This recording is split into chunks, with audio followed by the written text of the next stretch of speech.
Przemierzając Peru, jechałem na południe wzdłuż wybrzeża, aż w kierunku granicy z Boliwią. Przez setki kilometrów widziałem głównie jedno – piasek. Był dosłownie wszędzie. Czasami pojawiała się jakaś mała zielona plama, gdzie coś próbowało rosnąć, ale to były wyjątki. Poza tym pustka, piach, kurz, suche powietrze, ale też niezwykłe krajobrazy. Wybrzeże Peru należy do najsuchszych miejsc na świecie.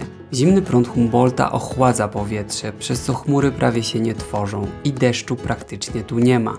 Dlatego między oceanem a Andami ciągną się długie pasy pustyni.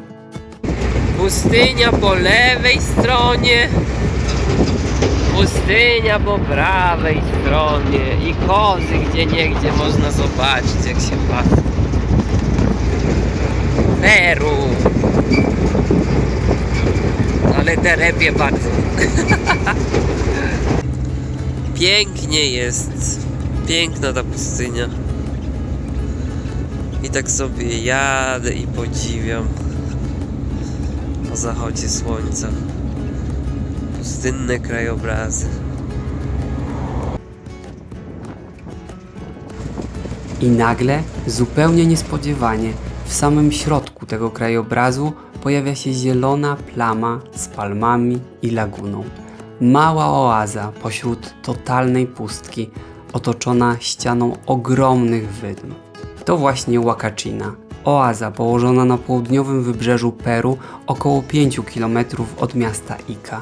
Samo miejsce jest niewielkie, to zaledwie kilka uliczek, parę hoteli, restauracje i jezioro. Przez lata była to spokojna miejscowość wypoczynkowa dla najbogatszych mieszkańców. Dziś to bardziej turystyczna Mekka dla backpackerów i ludzi, którzy chcą poczuć pustynny klimat. Chociaż oaza powstała naturalnie, to obecnie woda w lagunie jest częściowo uzupełniana sztucznie. Naturalne źródła przez lata osłabły. Turystyka i rozwój miasta Ica zrobiły swoje, ale sam krajobraz nadal robi ogromne wrażenie. Niektóre wydmy mają ponad 100 metrów wysokości. To jedno z niewielu miejsc w Ameryce Południowej, gdzie można poczuć klimat prawdziwej pustyni bez jechania na Saharę. Według legendy dawno temu żyła tu księżniczka Huacachina, której śpiew doprowadzał ludzi do łez. Pewnego dnia kąpała się w małym źródle pośrodku piasków. Kiedy spojrzała w lustro, zobaczyła nad sobą myśliwego i w panice zaczęła uciekać. Jej rozwiana szata zmieniła się w ogromne wydmy, a gdy potknęła się i upuściła lustro, to rozbiło się i stało laguną. Księżniczka wskoczyła do wody i przemieniła się w syrenę, która podobno do dziś śpiewa tu w księżycowe noce. Oaza w środku pustyni. Huacachina, tak się nazywa. Wow. Jeszcze nigdy nie byłem w oazie. I patrzcie, no faktycznie, no dookoła są wszędzie tylko wydmy. Piasek, pustynia.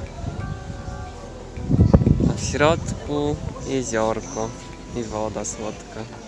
Ale akcja jest tu na pustyni, patrzcie się. Ja pierdzielę.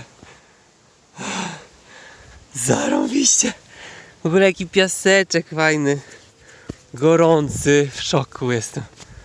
Ale jakoś tak upalnie nawet nie jest, bo wiatr wieje. I jest spoko. Ale normalnie się zarąbiście to się wygląda wszystko. Inny świat. Gdzie popatrzysz, piasek.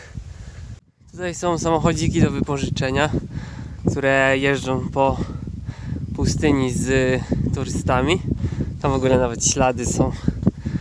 I taka atrakcja kosztuje godzina 30, 2 godziny 40 soli. Więc nawet niedrogo. Potem podeszła do mnie taka babeczka i mówi, że ja ci zaproponuję lepszą cenę.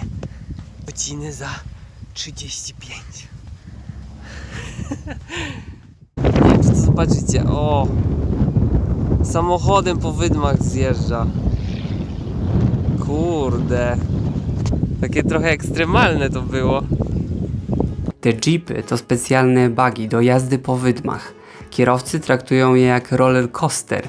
Wjeżdżają na szczyt i zjeżdżają niemal pionowo w dół. Do tego sandboarding, czyli zjazdy na desce po piasku. Większość ludzi przyjeżdża właśnie dlatego. Tam idzie stado turystów. Idą na jeepy.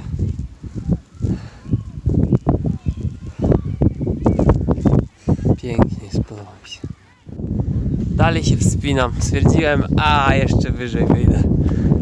Normalnie na pustyni jestem. Wow! Zarąbiście to wygląda. Mega. Podoba mi się bardzo.